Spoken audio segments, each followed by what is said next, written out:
તળાજા તાલુકાના ભારોલી ગામે આજે શ્રી ચામુંડા માતાજીનો પાઠ ઉત્સવ ધામધૂમપૂર્વક ઉજવવામાં આવ્યો।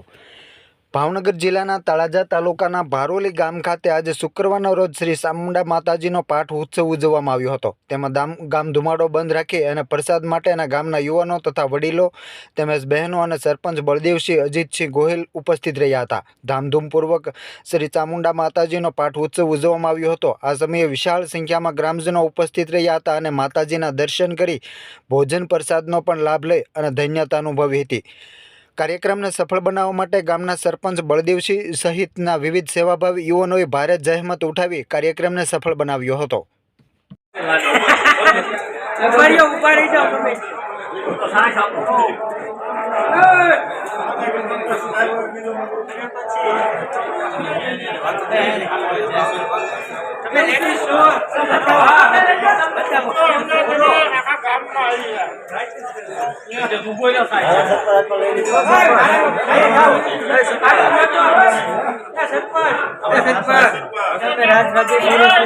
ચામુંડા માનો 34મો પાટોત્સવની ઉજવણી કરવામાં આવી હતી, જ્યાં રાજકીય આગેવાનો, ભારોલી ગામના સરપંચ, ગામના યુવાનો બધા ઉપસ્થિત રહી અને ભવ્યથી ભવ્ય ઉજવણી કરવામાં આવી છે।